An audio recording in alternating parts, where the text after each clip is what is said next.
Today we discuss about the note which are depend on our theorem.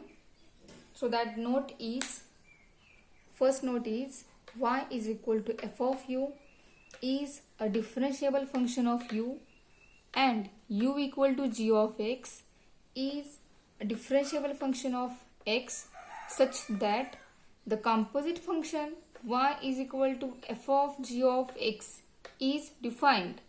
Then the derivative of that composite function is dy by dx is equal to f dash of g of x into g dash of x. Okay, आता यात केले काय हे ते बघा. y equal to F of G of X हा composite function आहे. इथे फक्त चेंज काय आहे तर त्यांनी u ची व्हॅल्यू पुटअप केलेली आहे, बाकी वेगळं नवीन काय केलं नाहीये. अशा प्रकारे आपल्याला कंपोजिट फंक्शन मिळालेलं आहे. याची डेरिव्हेटिव्ह फाइंड कशी केली बघा. तर आपल्याला dy बाय dx हवा आहे, तर मग या पूर्ण फंक्शनला आपण with respect to x differentiate करणार. त्यानुसार या y ची डेरिव्हेटिव्ह येणार dy by dx is equal to, बाहेर कोण आहे f आहे, आतमध्ये g ऑफ x आहे. सो जो बाहेर आहे तो आधी फाइंड आउट होणार.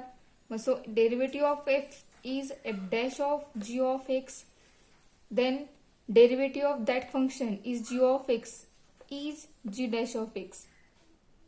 ओके, म्हणजे मिडल फंक्शन जे असेल त्याचे डेरिव्हेटिव्ह लास्टला फाइंड आउट होईल.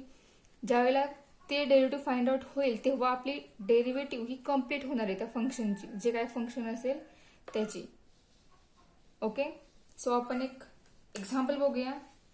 या नोटवर डिपेंड आहे असं एक सिंपल एक्झाम्पल आहे ते. So for example y is equal to sine X square. एकदम सिंपल एक्झाम्पल घेतलंय. आता इथं y आहे equal to sine X square आहे, म्हणजेच कंपोजिट फंक्शन नुसार साइन म्हणजे आपला f असणार आहे आणि एक्स स्क्वेअर म्हणजे आपला g ऑफ एक्स असणार आहे. ओके, सो आपण 11वीत साइन एक्स बघितलेला आणि साइन एक्स ची डेरिव्हेटिव्ह फाइंड केली. ती डेरिव्हेटिव्ह आहे कॉस एक्स, पण जर एक्स स्क्वेअर असेल तर ती डेरिव्हेटिव्ह कॉस एक्स येणार नाहीये. मग ती काय असेल ते बघूयात. आपण या फंक्शनला विथ रिस्पेक्ट टू एक्स ने डिफरन्शिएट करूया. So differentiate y with respect to x. Okay, so derivative of y is dy by dx is equal to derivative of sin x square. So first this derivative apply on sin, then apply on x square. Okay, so first we apply this derivative on sin. So derivative of sin is cos. ठीक आहे, पण sign ची value, साइनचा angle आहे x square, त्यामुळे कॉसच्या पुढं x square तो आहे असं राहील. म्हणजे आपल्या साइनची डेरिव्हेटिव्ह कम्प्लीट झाली. पुढची व्हॅल्यू ती ॲज इट इज असणार आहे, ती बदलायची नाही. त्यानंतर जे या ठिकाणी असेल त्याची डेरिव्हेटिव्ह म्हणजेच D by D X of X square. Okay, म्हणजे हा एफ डॅश मिळाला आणि हा असणार आहे तुमचा जी डॅश ऑफ एक्स. तो काय आहे तो बघूया आता. So D Y by D X is equal to cos X square into derivative of X square. तुमच्याकडे फॉर्म्युले आहे, ते फॉर्म्युले ओपन ठेवून नंतर तुम्ही एक्झाम्पल सॉल्व्ह करा. मग एक्स स्क्वेअर म्हणजे तर पॉवरचा रूल येणार, म्हणजे डेरिव्हेटिव्ह ऑफ एक्स स्क्वेअर ती येणार 2 इंटू एक्स. म्हणजेच y equal to sine X square या फंक्शन किंवा या एक्झाम्पलचं आन्सर झालं dy बाय dx. म्हणजे या एक्झाम्पलची डेरिव्हेटिव्ह मिळाली dy by dx equal to cos X square into 2x. That is our answer. So आपण फर्स्ट नोट बघितली. फर्स्ट नोट वर डिपेंड एक एक्झाम्पल बघितलं. आता सेकंड नोट बघूया. सेकंड नोट आहे y equal to F of v is a differential function of v and v equal to g of u is differentiable function of u and u equal to h of x is a differential function of x. Then the derivative of composite function is dy by dx is equal to dy by du dv into dv/du into du/dx. म्हणजे याचं composite function आहे y is equal to f of g of h of x. म्हणजे first नोटमध्ये फक्त दोन function होते, म्हणजेच y equal to F of G of x होता. म्हणजे आपण फक्त एफ मध्ये यू जागेवरती यू ची व्हॅल्यू पुटअप केली होती. Okay, in first note. But in second note इथे तीन फंक्शन आहेत, म्हणजे y equal to f, f मध्ये v आहे, v ची व्हॅल्यू आहे जी ऑफ यू, ती पुट केली जी, जी ऑफ यू ची व्हॅल्यू दिलेली आहे एच ऑफ एक्स, ती यू जागे पुट केली. म्हणजे या ठिकाणी 1 2 3 असे तीन फंक्शन एकत्र आलेले आहेत, म्हणजे हे पण कंपोजिट फंक्शनच आहे. मग हे असं असेल त्यावेळेला डेरिव्हेटिव्ह फाइंड आउट कशी करणार आहे, तर ती बघा कशी केलेली आहे. तर डेरिव्हेटिव्ह ऑफ वाय ती येईल dy/dx. सगळ्यात बाहेर कोण आहे एफ, एफ म्हणजेच Y is equal F of V is differential function of V. Okay, so derivative of that function is dy/dv with respect to v. Another function is v equal to g of u is differential function of u, so that derivative is dv/du is second function, differentiate झालं. Then third function is u is equal to h of x is differentiable function of x, so derivative of that function is du/dx. okay, so असे अनेक function एकत्र केलेले असणार आहेत. इथे आपण आज सुरुवातीला दोन फंक्शन एकत्र बघितले, या ठिकाणी तीन फंक्शन एकत्र आलेत. असे 4 फंक्शन असतील, 5 फंक्शन असतील. त्यामुळे या कंपोजिट फंक्शनच्या थेरमला अजून एक नाव आहे, आणि ते म्हणजे chain rule.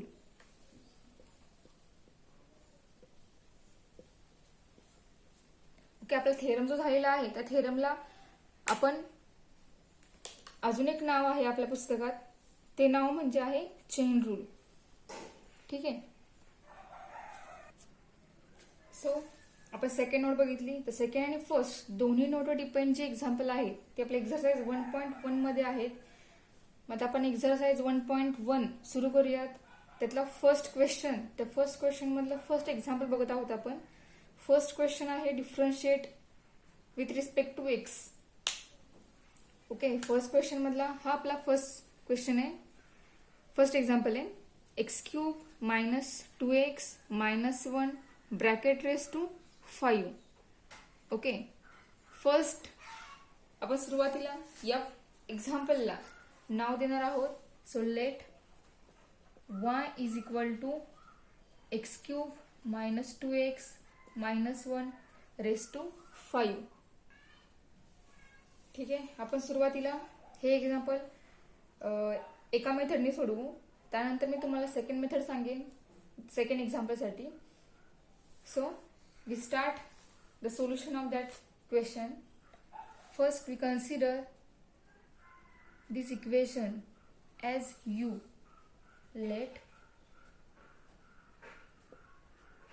u is equal to x³ minus 2x minus 1.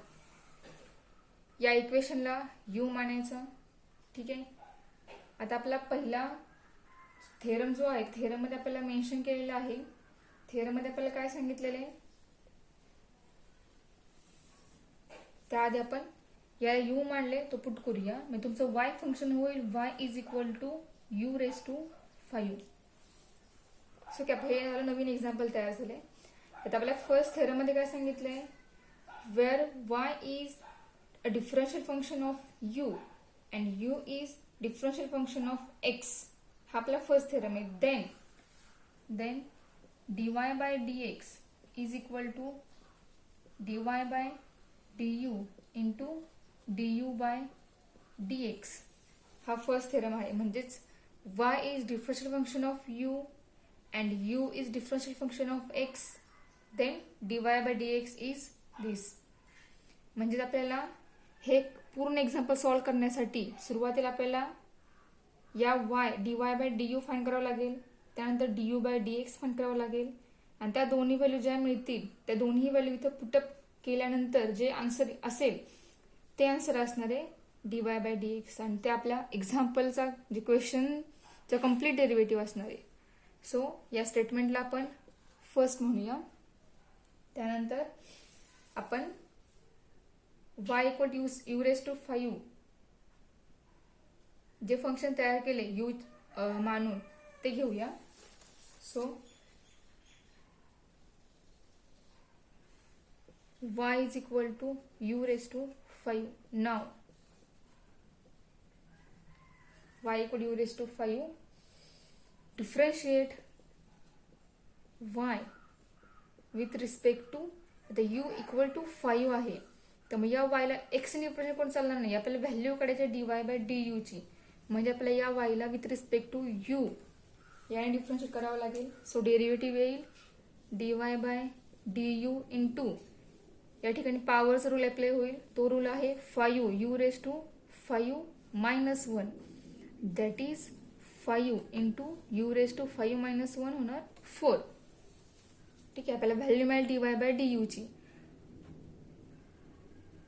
ठीक आहे, आता आपण u या इक्वेशनला आपण u मांडलेले, आता हे इक्वेशन घेऊया.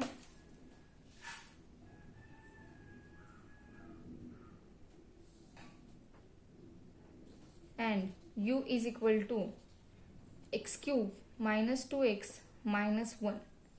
Then differentiate u with respect to u function मध्ये x व्हेरिएबल आहे, म्हणजे आपल्याला फाइंड आउट करायचं u बाय dx. सो आपण या फंक्शनला विथ रिस्पेक्ट टू x ने डिफरन्शिएट करणार.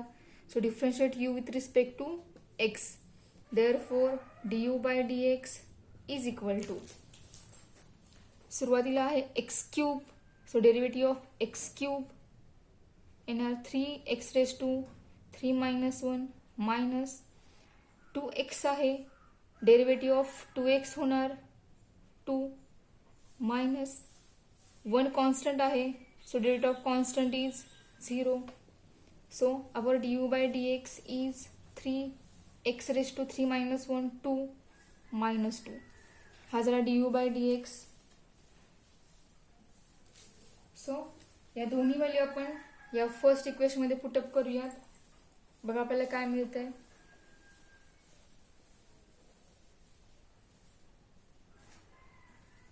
So now equation 1 become dy by dx is equal to dy by du, याची व्हॅल्यू आहे 5 इंटू u रेस टू 4, म्हणजे इथे ना 5 इंटू u आहे, आणि u म्हणजेच u मांडलेला कशाला, तर या इक्वेशनला आपण u मांडलं होतं, त्यामुळे या u जागेवरती हे इक्वेशन येईल, म्हणजे 5x cube minus 2x minus 1, म्हणजे 5 into u, okay, at raise to 4. ही झाली dy बाय du ची व्हॅल्यू. ही व्हॅल्यू इथेच पुट करायची, ते राहिली होती. ठीक आहे, चालेल, इथे पुट केली तर चालेल. Then into du by dx, du by dx आपल्याला काय आलाय 3x स्क्वेअर मायनस 2, तो या डेरिव्हेटिव्हला मल्टिप्लाय होणार, म्हणजेच 3x स्क्वेअर मायनस 2, म्हणजे ही झाली आपलं कम्प्लीट डेरिव्हेटिव्ह. आपल्या एक्झाम्पलचं हे पूर्ण आन्सर झाले. ठीक आहे, या एक्झाम्पल सारखं सेम एखादं एक्झाम्पल तुम्ही घ्या आणि ट्राय करा, जमते का बघा. आपण अजून एक्झाम्पल बघणार आहोत.